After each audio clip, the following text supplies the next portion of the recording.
group of vipers, the way Jesus Christ told the Pharisees. That means I'm suggesting this meeting cannot go on without COG and all other important stakeholders. So when representatives of ministries come here and tell us, oh, somebody is finishing milking her cows, she will come back after she has fed the cows. I mean, that is absolute contempt. Are we supposed to sit somewhere in a corner and wait for them to finish? No, Chairman, let me speak. Just allow me, you know, that's why there's a chair for a meeting, Senator Sifuna. And this being a house of record, I didn't hear anybody from the ministry saying somebody was finishing milking their cows. You should issue a communique to all the private hospitals, not to attend to all these governors and members of their families, till we find a solution to this problem. And I want to also join Omogeni in saying shame on you, Madam Waiguru, shame on you, Governor, for Tharaka Nithi, shame on you for the 7 bunch of arrogant governors across this country. I concur with the sentiments of my colleague that we need to summon each and every one of these individuals. And as we do so, I think it's about time that we now deal with this issue of this Council of Governors Secretariat being an illegal entity. And therefore, Chair, I concur with my colleagues that now they are not invited, they are summoned. And I'm saying here, when all Kenyans are hearing, we can have a direction in view of the attendance that we have here. One of our key stakeholders, the county government, is missing, and also the National Treasury is missing. Back to you, Chair. Thank you very much. Chair, maybe we need to hear from members. Can I go first? Senator Owino. Sorry, Honorable Owino. Thank you, Chair. Chair, Kenya is in crisis, and people are dying en masse, even from diseases which could have been intervened by our people who are now on strike. For example, they were losing over 10 people a day, mothers and children. And Chair, it appears to me that perhaps the previous failures of these meetings is that it's not taken seriously. That's why meetings have been aborted. I could not imagine that COG could fail to attend such a meeting. Perhaps we need to interrogate our constitution, whether COG exists legally or is just a mere club. Number 2, the Ministry of Labor and Treasury with junior representation. Chair, how would you attend meetings in World Bank when your house is on fire? And all the excuses that we have had in these apologies, how can that be? So my submission, Chair, is that Parliament is the highest apex, is the highest institution on this land, and Kenyans are looking upon us to have some reprieve, to have some solution to them, to their crisis. And if Parliament is not respected, we have in our standing orders, Chair, that we should invoke. Number 1, to summon those who have not attended.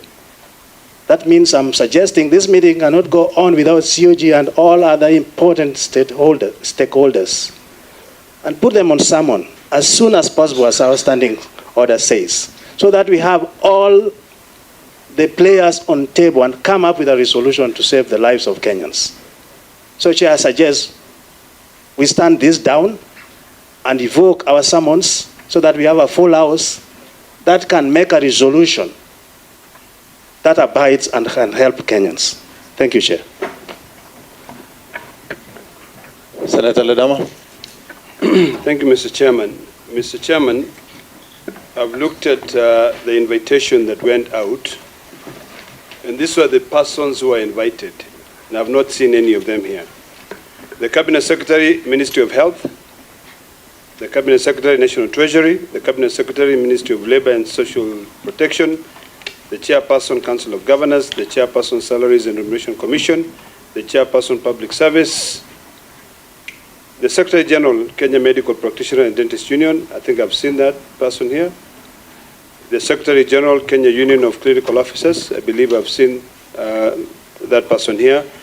The Secretary General, Kenya National Union of Medical Laboratory Officers. I believe there was a gentleman who introduced himself. And Mr. Chairman, this parliament, by the time Mamata comes here, it means that there's a crisis in this country. This is a parliament that controls, that has got the power of the purse. When there is a crisis, it seems that the executive has failed in solving this crisis. Mr. Chairman, I've seen a letter written by a lady by the name of Mary Mwiti, Chief Executive Officer of the Council of Governors, which that secretariat in itself is an illegal entity, because that secretariat need to be domiciled at the ITGRC.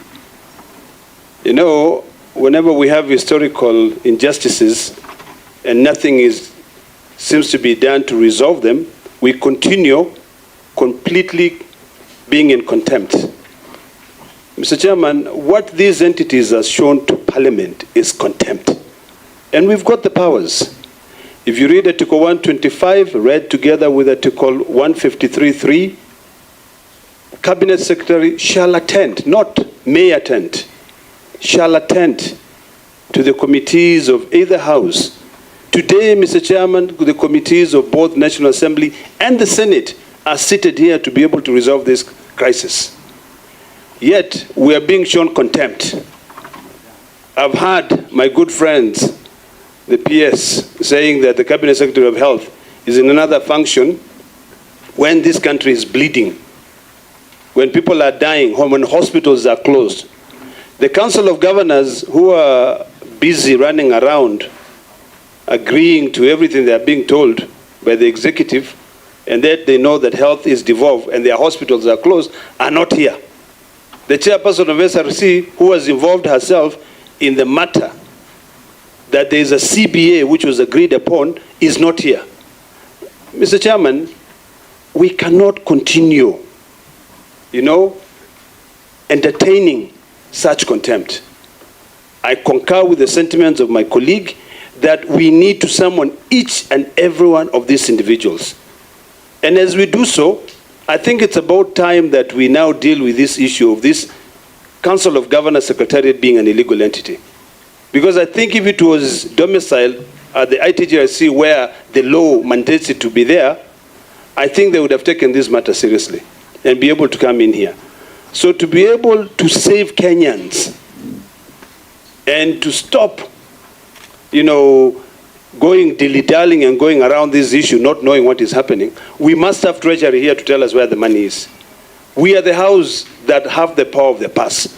We are the ones who are now discussing the division of revenue bill. If there is a CBA that had already been agreed upon, why is it not implemented? So, Mr. Chairman, my view is as follows. This meeting cannot continue. Those governors, the Council of Governors, including even the chair of health of the Council of Governors, who is not here, must be summoned to be able to come here and give the way forward. We cannot, a matter cannot come to this House and we continue playing politics on it. If these stakeholders who are invited were serious, they would have been here to be able to resolve this crisis. So for once, Mr. Chairman, let us summon all these people within 7 days, and all of them must be here. If they are not here, Article 125 gives us the powers to compel that witness to be arrested and to be brought here to be able to deal with this matter once and for all. Thank you, Mr. Chairman. Honorable members, I've seen a member of parliament have just walked in. Maybe they can go on record. Honorable Kiburi.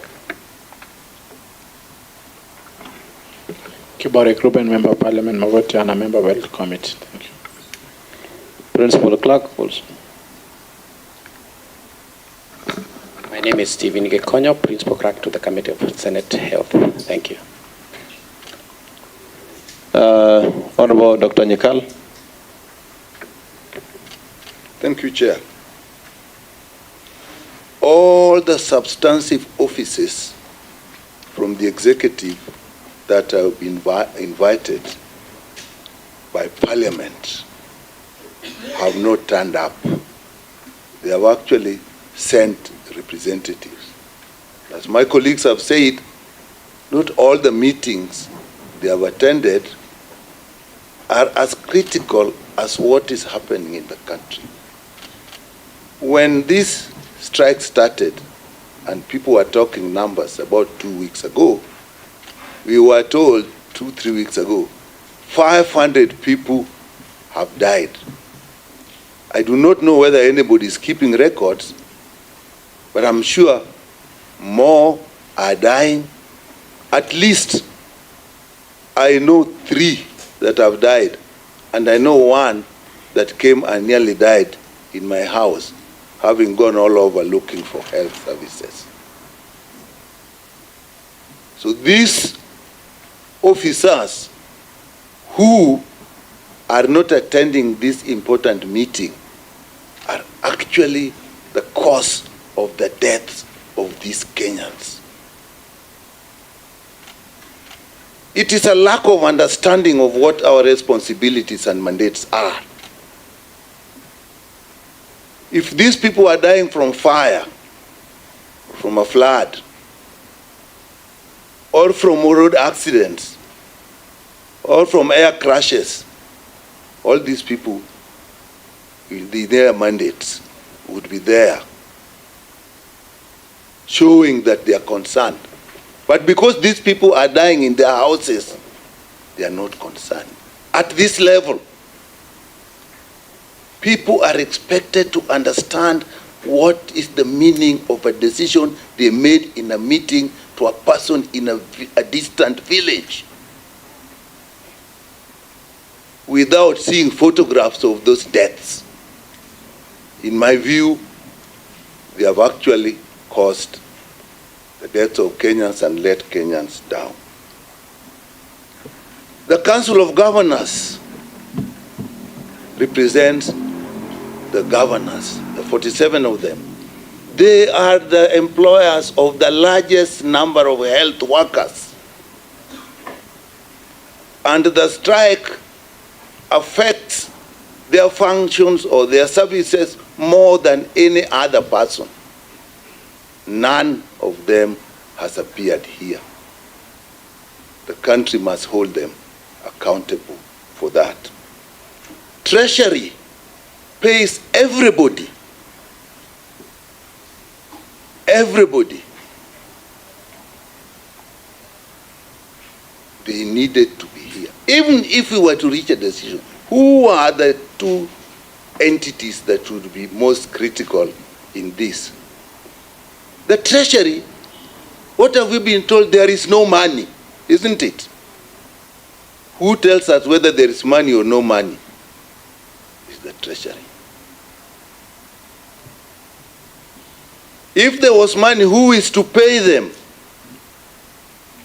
To a large extent, the council, the governors, then therefore the Council of Governors.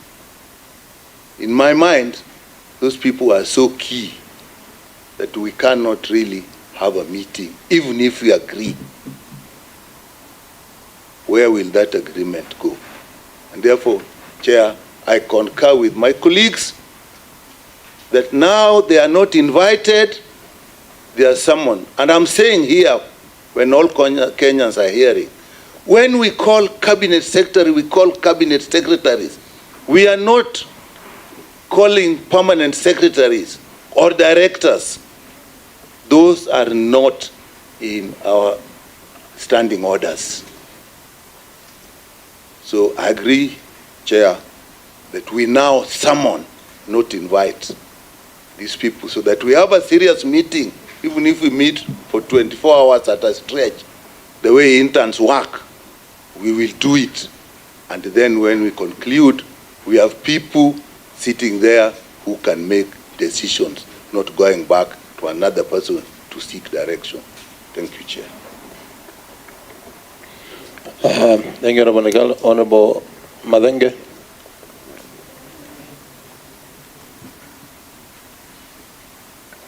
Thank you, Chair.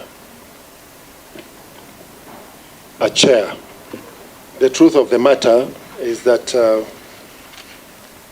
Kenyans are suffering. And maybe just to be able to bring this home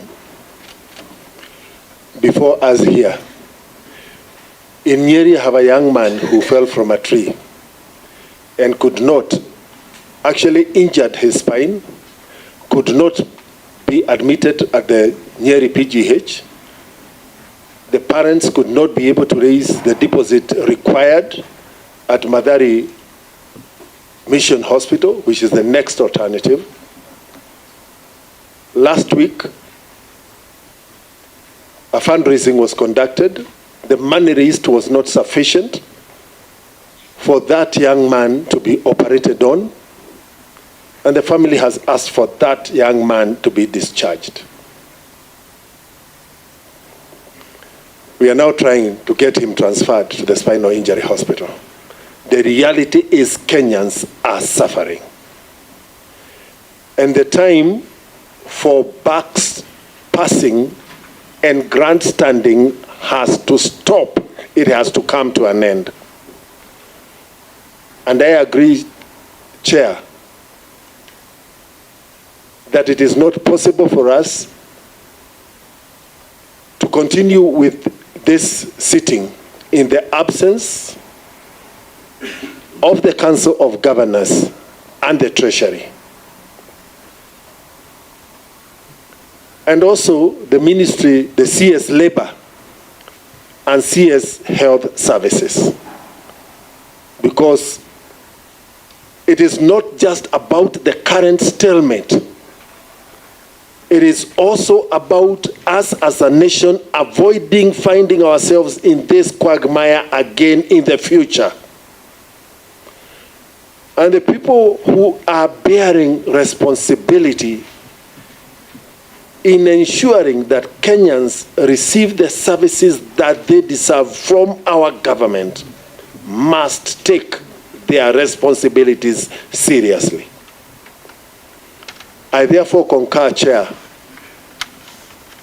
that actually we reconvene a next sitting, invoke our standing orders, and summon every of the stakeholders that we needed to attend our sitting. And for the avoidance of doubt, any of them who may have any other activities should shelve them. And in case they do not, then they will face the full force as prescribed in our standing orders. Chair, in the meantime, I want to appeal to our national conscience that at the end of the day we may be able to put the money on the table. But what will happen to the injury, lifelong injury that has been suffered by this young man, that may not be reversed? What will happen to the lives of Kenyans who will have died as a result of the withdrawal of medical services? And therefore, Chair, in our next meeting, I implore to all of us to come to the table in utmost good faith and with an open mind so that we can find a solution. Thank you, Chair. Senator Sifuna. Thank you, Chair. Just yesterday, a few steps from here, the head of state was speaking with a lot of pride about his decision to introduce the appearance of cabinet secretaries before the whole house of the Senate and the National Assembly. I don't know why no one told him that these CSs are not coming to the houses, because just last week, Chair, you recall we as a Senate were lamenting the absence of Chief Cabinet Secretary Musalia Mudavadi. He was supposed to appear before the Senate last week. I saw him there yesterday. And one of the speakers was saying it is easier to come when there is a celebration before Parliament, when nobody is asking you questions. How I wish we would have detained those individuals there yesterday so that we have this conversation. Mr. Chair, the disappointment of my colleagues is something that I share because, first of all, these strikes have been going on for too long. And last week, the Union of Clinical Officers came to the Senate, presented their asks to us, and we had promised them that we would actually invite the chair of the Council of Governors and the chair of the SRC so that we can be in one room and have a conversation. When all the stakeholders are here, some of us can be able to understand why this thing is taking too long and why, if you put everyone here, it might be more difficult for people to shift blame from one institution to the other. That is the purpose of having this meeting. And in their absence, I don't think that is going to be possible, Honorable Chair. There has been an accusation, for instance, an accusation that I wanted to find an answer to, that the government walked out of a meeting on the 27th of March that had been scheduled to discuss these very matters. And when the CS of Health appeared before the Senate, she said they never walked out. So I was hoping both the union to be here, the unions are here, and the CS to be here, so that we find out who's telling the truth. But clearly, from today's demonstration, I can now believe the doctors when they say the government ran away from them. They have run away from the committee, they have run away from Parliament. How else are we supposed to have this conversation? And because they want us to talk to each other through the media, I've been informed that the chair of the Council of Governors is watching these proceedings from a safe place. I want to tell the chair of the Council of Governors that she has lost my support as one of the people who firmly believe in devolution, as one of the people who actually was going to advocate on the floor of the Senate that the position taken by the COG on division of revenue is the right position. I might just switch and start supporting the Treasury position that these governors, they have no respect for any institution and they don't deserve the money they're asking us for. Honorable Chair, how am I going to argue for extra resources for Waiguru? And yet she has no respect for me. She has no respect for the Senate. She has no respect for any of these members of Parliament. I am especially offended because as a young man and a senator of Nairobi, Fridays are not my favorite days to come to work. But I am here, Honorable Chair. That she has chosen to stay away, to run away from me. I want her to know that today she has lost my support. If she sees me on the Senate saying we need to stop even debate on that division of revenue, let them come to the Senate. We will debate that bill when they are seated there, after we finish discussion on this question of doctors. Because, Mr. Speaker, Mr. Chair, when they speak, I saw a cabinet secretary on media speaking about taxpayers' money as if it is his own personal property and telling us for as long as he is there, he will not pay 207,000 to interns, as if it is his money. This money belongs to the people of the Republic of Kenya, and as their representatives, we have powers to allocate that money as and when we please, and in the manner that we think is correct. So, Mr. Speaker, Mr. Chair, I understand that parliamentary business has to be prioritized. So when representatives of ministries come here and tell us, oh, somebody is finishing milking her cows, she will come back after she has fed the cows. I mean, that is absolute contempt.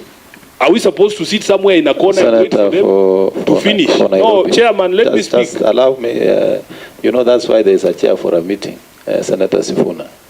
And this being a house of record, I didn't hear anybody from the ministry saying somebody was finishing milking their cows before. We are all here. Let's just use the correct language. Senator Sifuna, that is, withdraw that statement and proceed. Chairperson, I think this is a matter of expression. It's a figure of speech. Because whatever it is that they are doing, I equate it to milking your cows in the morning. It is not that important. Somebody else can do it. They should be here, Chairman. So, Mr. Speaker, what I want to do is to agree with my colleagues here, both from the National Assembly and the Senate, that in fact we need to proceed in terms of our standing orders and the Powers and Privileges Act.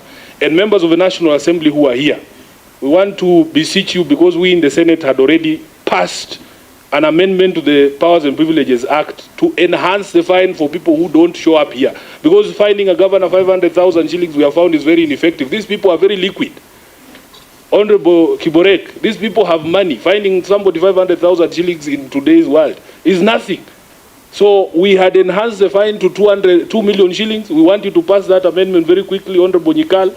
We want powers of arrest. We want Parliament to have powers to arrest people. Because I know where Waiguru is. Right now, if I had those powers, I could bring her here. Because I know she's watching. I know where she's watching these proceedings from.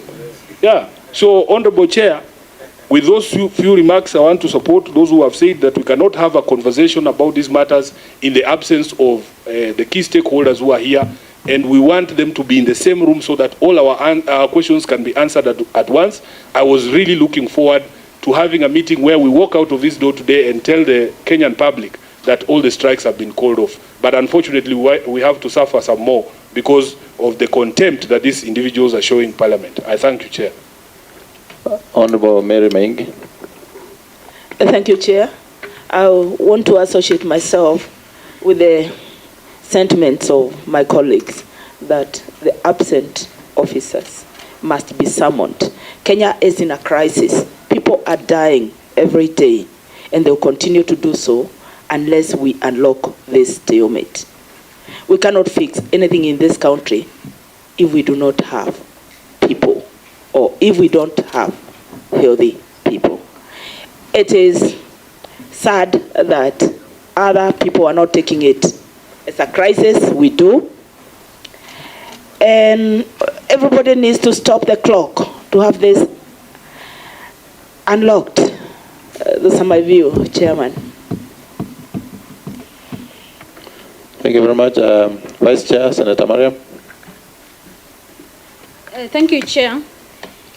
Let me also add my voice to this. I'm disappointed, Chair. We took this issue seriously, and we did a prompt visit to Kiambu as a Senate committee to see what's going on in the hospital. What we have saw there is just people are suffering. So Kenyans are bleeding. So I'm asking myself, if patients are not there, where are they? Specifically, maternity. I went there. Per day, the women delivery is 30 and 40 above. But now, since the strike, there's none there. So, where are our women? And again, the suffering is women and children, Mr. Chairman. On that, the key agenda of this meeting, of joint meeting, is to listen from COG, which is because 90% health is devolved. And the question we have in our mind, the answer is supposed to give by COG. Mr. Chair, when they are saying the money is not there, the budget, whatever, Mr. Chair, when they have interest in anything in their budget, there is supplementary, which they normally interfere with their money, their main budget, to sort out what is going on, what is the interest for them. But when it comes to the health sector, the interest for the doctors, the interest for the nurses, they don't have money. So all those questions are supposed to be answered by governors, and unfortunately, they have abandoned. Mr. Chair, there is a letter sent. This letter is from COG office, but I condemned because the signature there, because when we write a letter, we write to the COG chair. But the letter is addressed to, it's written by Mary something, and we have not addressed letter to her. So that is even wrong. That is undermining the Senate and the Parliament. So let them take seriously, and I concur with with our members that we have to summon and let people know their responsibility. Thank you, Chair. Chair, you know, these are a very depressing day for me as a senator, and I believe for all of us, members of Parliament. Kiambu Hospital Chair, you were there. You saw the effect the strike has had on the provision of services to the people who have elected us. And Mr. Chair, we pick a day like this so that we can find a solution to this issue for the benefit of all Kenyans. And then we come to Parliament and all senior officers whom we intended to engage are not here. It's a very unfortunate day for this country. And I want to speak to governors. They are losing the plot on governance. How can 47 governors fail to find time to appear before Parliament, consisting of two houses, to find a solution for a crisis of this nature? Mr. Speaker, devolution was meant to usher servant leadership and not lordship on Kenyans.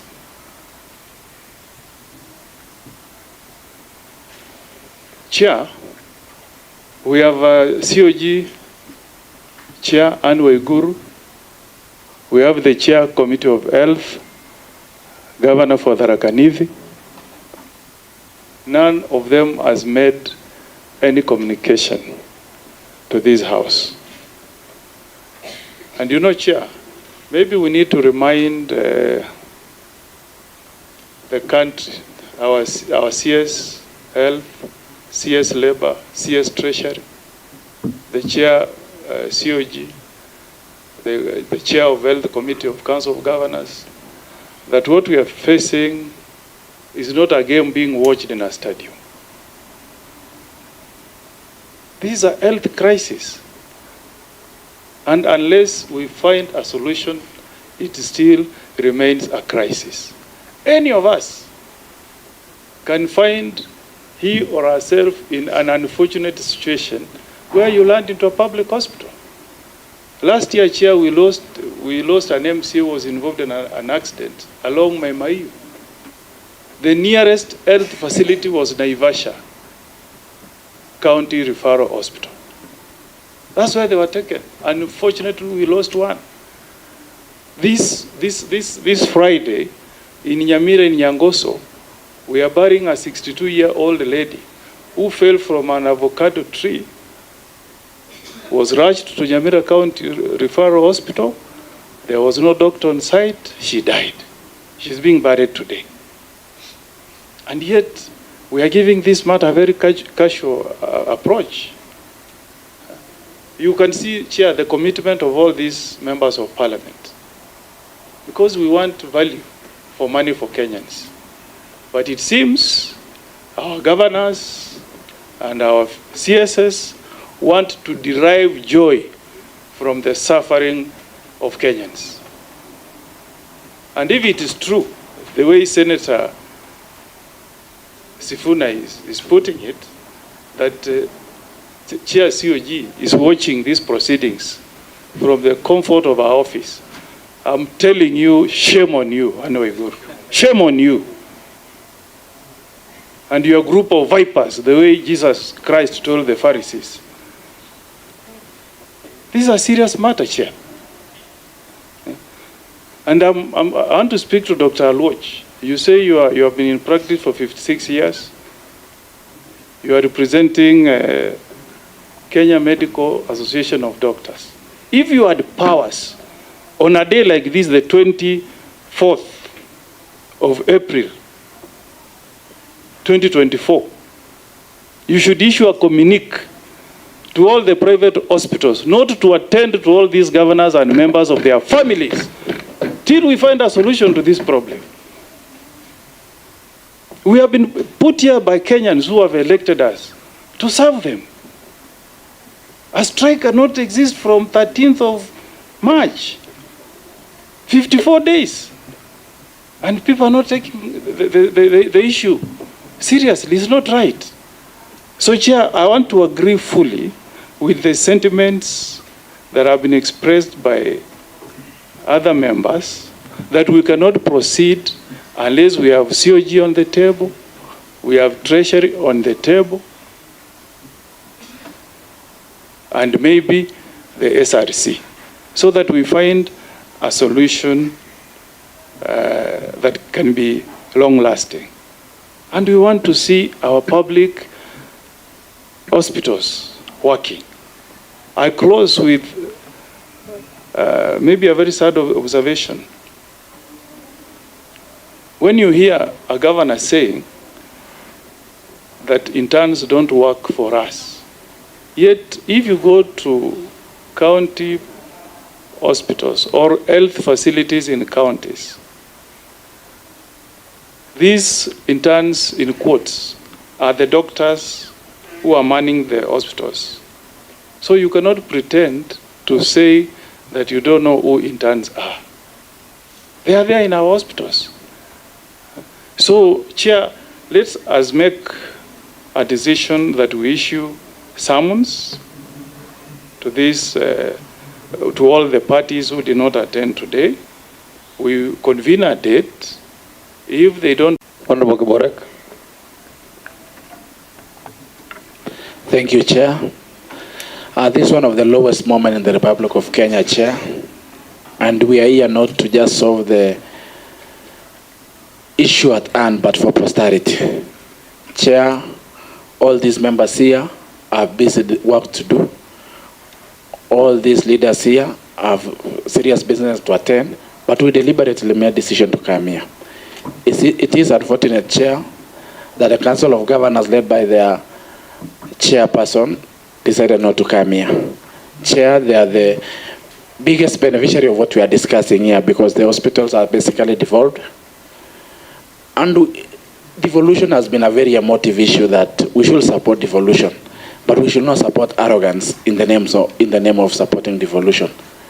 These governors have become demigods, and they want to be worshipped instead of looking forward to build a country which is united, one country inside 47 counties, and they have made a deliberate decision to be small gods somewhere in their villages, down there, and to be worshipped.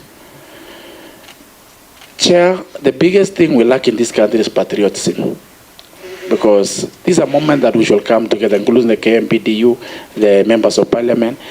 Thank the ministry. As much as I'm not seeing the CS, I'm seeing the two PSS, meaning to some extent they are taking this discussion very seriously, because the accounting officers are here.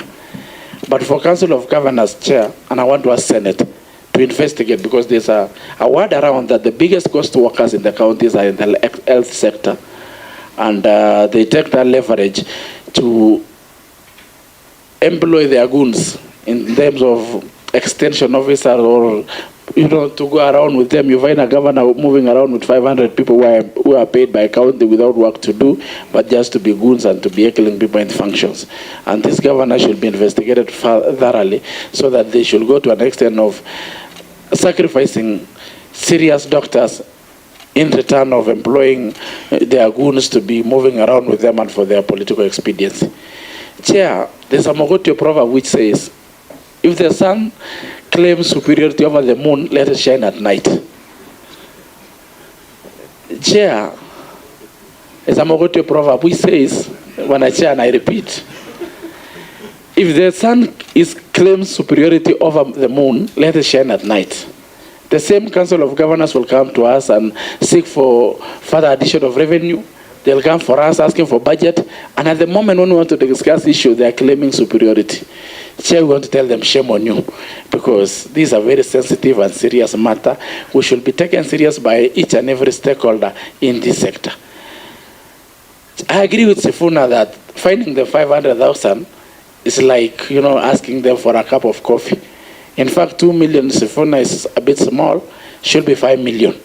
An equivalent maybe 6 months in jail for contempt of this respectable House Chair. Chair, and we should start with Madam Waiguru and Mutomi Njoki, because the two of them are the face of this arrogance, and they seem not to care about people dying. They don't even remit their money to KEMSA, Chair. You get hospitals, they don't have money. You ask KEMSA why they don't supply drugs. They tell you they delay to remit the money for paying for drugs in KEMSA. These governors are actually the worst cohort of governors since we started devolution in 2013. I think the Mandago team was better, Bwana. Mandago, I think maybe we should congratulate you, and we should give you a standing ovation because your team was a bit more sober and serious. But I think this one we elected a bunch of excited, arrogant fellas to be our governors, and they are leading us down the street without even caring that people are dying. But in your wisdom, our two chairs, in your wisdom, you should tell us what to do with this bunch of arrogant governors. Either we starve them the budget, or we can make a painful and emotive decision to return the health back to national government. As much as we are saying we devolved it for posterity, and the drafters of that constitution, the Mugeni was part of them, had good intentions. So, and the arrogant people will not be in charge of our counties. They gave them this mandate to oversee our health services. But if they continue with this arrogance, we are left with one option to return. We better deal with one animal called CS and 2 PSS than dealing with 7 bunch of arrogant fellas down there, which we don't know which one to start with, which one to end with. So, and KMPDU, you should also help us a bit, because you have been putting pressure to us as members of both Parliament and Senate. You have been putting pressure to the ministry. It's time you also divert your pressure to these county governors and these arrogant governors, so that we're able to deal with them. Because we are together with you, we want the solution. As much as we may not agree entirely in what we are putting across, but we agree that we should look for solution as leaders in this country, and we should find a way forward for posterity, not only for this current strike. So I want to say that, Chair, I want to submit that, and I want to also join Omugeni in saying shame on you, Madam Waiguru, shame on you, Governor for Tharaka Nithi, shame on you for the 7 bunch of arrogant governors across this country.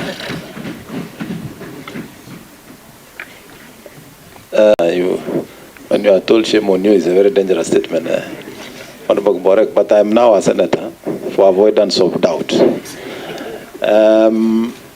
Now, having listened to honorable members, before I allow the chair of the National Assembly Committee on Health, we have a seasoned doctor here from KMA. We didn't invite KMA, but on their own volition, decided that this is a matter of national interest and would come.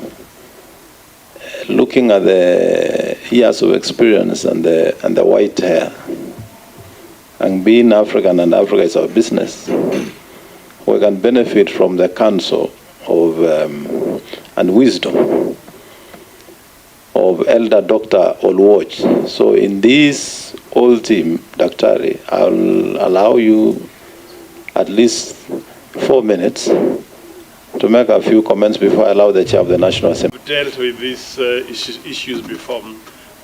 For your information, 5th of November 1971 was the first doctor strike in Kenya, and I was part of it. And I was collected and thrown into the cells for 3 days. So we had the same experience as they're having now. What I would like to say briefly that this problem is not something new.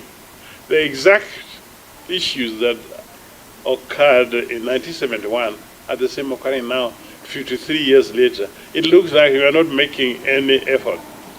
What we have here as a crisis, has been said before, is the cause of doctor strike. The doctor strike is not the cause of health crisis. But let's note the MPs and the media hype this idea that people are dying because of strike. A few people die. People die every day in our health hospitals, even doctors or not doctors.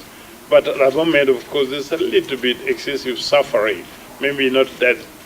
And one of the reasons why they're suffering that there's no bottom line support in the medical practice in the hospital. And the bottom line support in the hospital over the years has been the interns. The interns are the entry point into the hospital that will do the basic investigation and the management of the patient as they come. The interns are actually qualified doctors, and not, as have been said by some people, some authorities, they're just mere students, and they're not entitled to salary. They do as much work much more than the senior doctors like me, and they save more lives.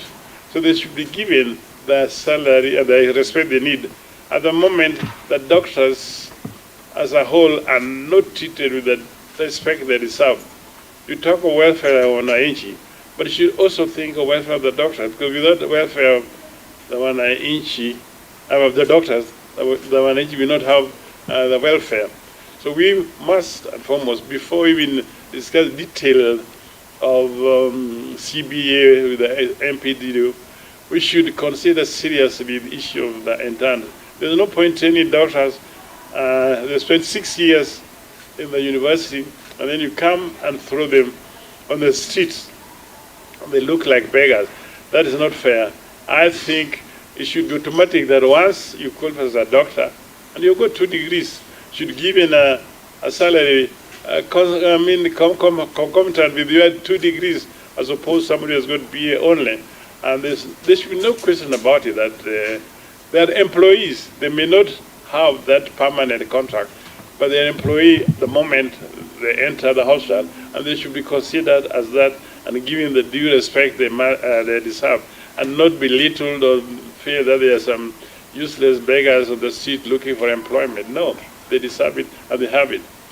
After all, as you all know, whoever you are, wherever you are, you must know that even if health is not everything, everything is nothing without health. I've had, when you are chairing, more often you'll be able to take the position of your members, because it is the members that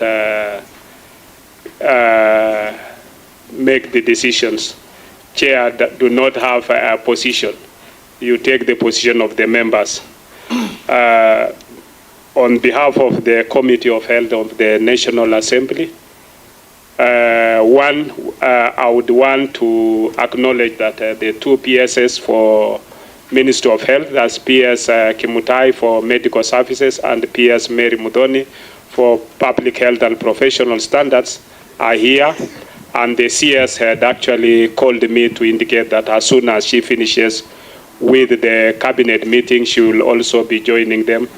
But that is still not an excuse, because the position is that we expect the CS to be here, so that we all take, because she's the head of the ministry, and therefore all decisions are vested on her, and she's the one to make, once we agree that this is the way to go, then we should be able to go. But as far as the Ministry of Health is concerned, the 2 accounting officers are here.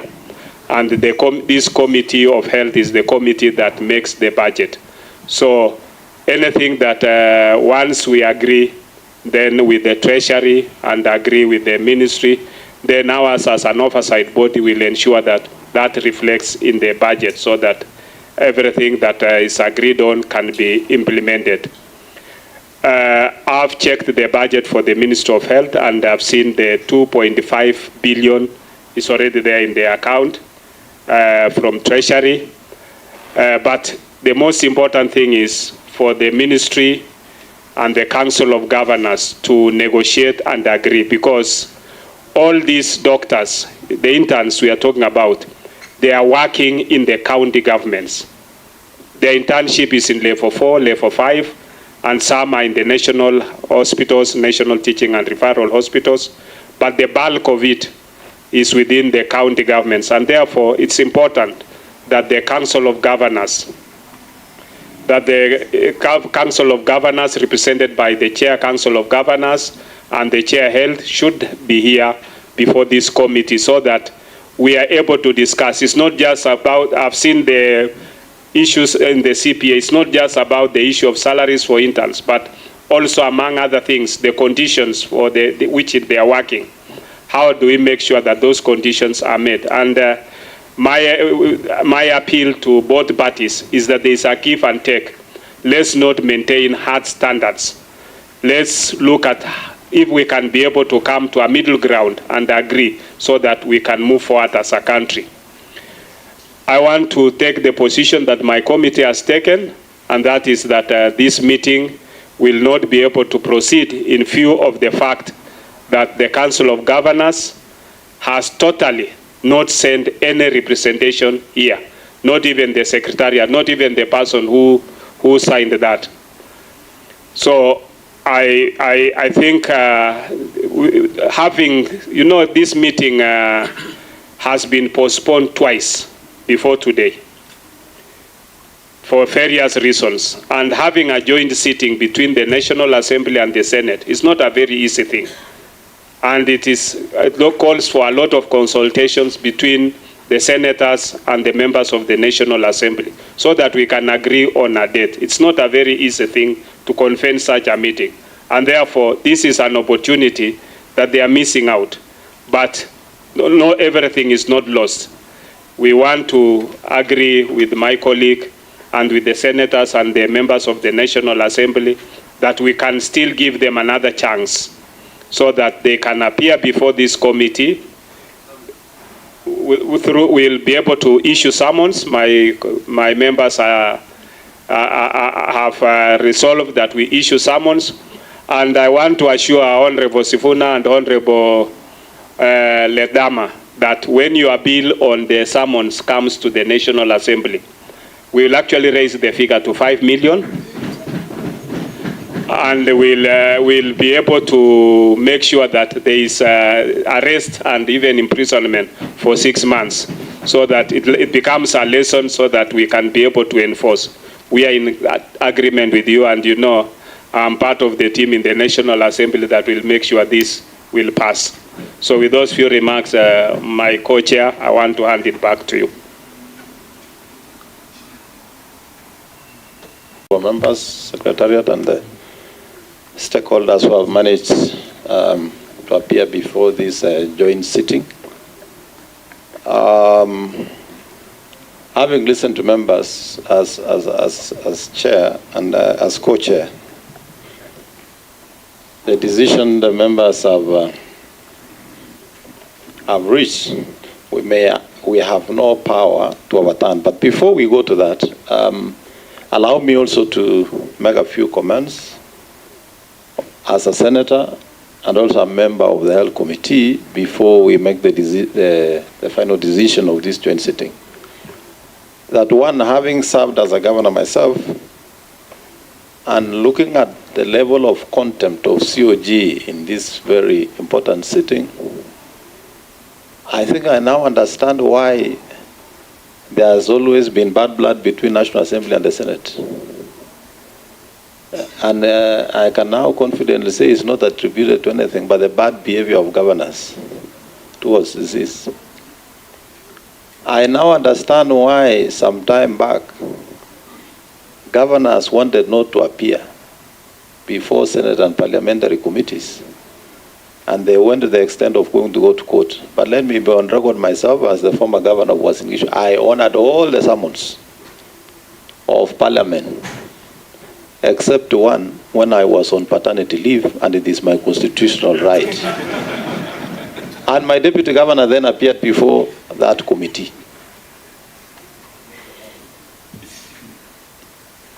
It is extremely saddening for a whole council of governors made of 47 governors not to find it fit to send representatives, even members of the Health Committee of the Council of Governors, to appear before this.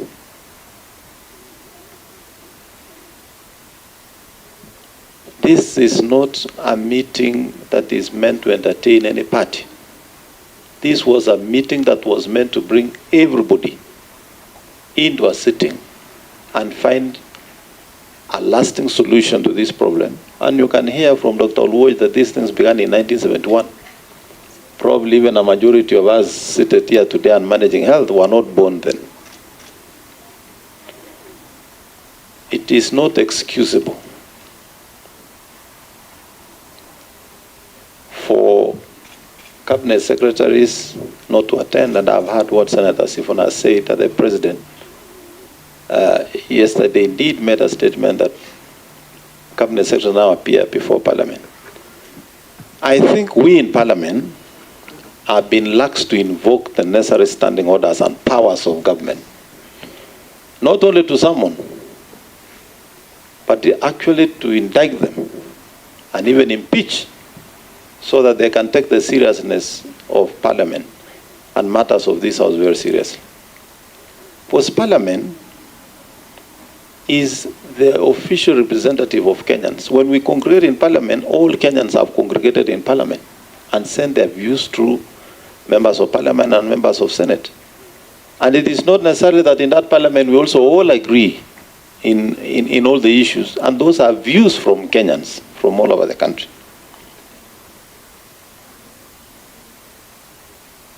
This strike is a strike that touches on human life. We were in Kiambu County as a Senate Health Committee, and we saw for ourselves that the number of Kenyans visiting the hospitals have declined. We even saw that the patients on the TB program are no longer attending their clinics, and some have moved away from their admission in the hospital, increasing the spread, and we come back to try and manage the situation that we have created. I think that is extremely negligent of the concerned officers to come. I don't think there would be any other meeting that was so crucial than the one that is meant to solve the crisis that we have in health as a country. I have been a proponent of devolution and I support devolution. I have never agreed with members of Parliament and my colleague senators on reverting the health function to national government. But from this, I am 40% persuaded. It's only 10% remaining for me to cross to the other side. Because it would be easier for us to go and look for one CS Nakumicha than try and look for 47 governors who are sitting in the houses. And unfortunately, you know, this is a country now, we are not in the 60s where it is difficult to get information. Even watching the online proceedings of this place and the page, Parliament Live, we can see what the governors who have clicked in, they are following. So please log out so that we don't see you following these proceedings from the comfort of your office or wherever you are. And be serious in the management of health. When counties ask for additional funds, Senate and Parliament, senators are the difficulty of persuading National Assembly sometimes to increase the allocation. It is even worse when we are pending bills for KEMSA, unexplained, arrears running into millions of shillings that have not been paid. Almost 80% of counties owe KEMSA anything from 20 to 200 million. So even if we solve the issue of doctors, what are the governors doing in paying these bills, particularly for KEMSA? So failure of COG to attend this sitting, and all those who are invited, even with the apologies that were received, the decision of this joint sitting, the honorable members of the National Assembly and the Senate, is that this meeting is adjourned and the relevant cabinet secretaries be summoned as per our standing orders. The Council of Governors Chair summoned. The Chair of the Council of Governors Health Committee, Governor Mudhomi Njuki, who was a senator and who has never appeared before the Senate Health Committee anyway, is hereby summoned. the chair of the Public Service Commission, the chair of the Salaries and Remuneration Commission, the Cabinet Secretary for Health, the Cabinet Secretary for National Treasury, the Cabinet Secretary for Labor, the unions, because they are present here, they are not summoned, but they will be invited on 2nd of May 2024.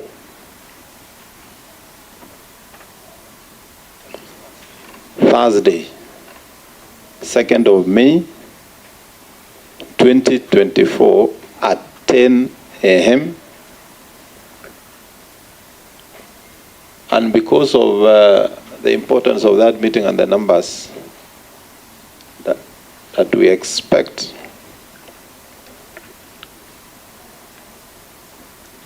we shall ask the Secretariat and the clerk that that meeting will be at the Senate main chamber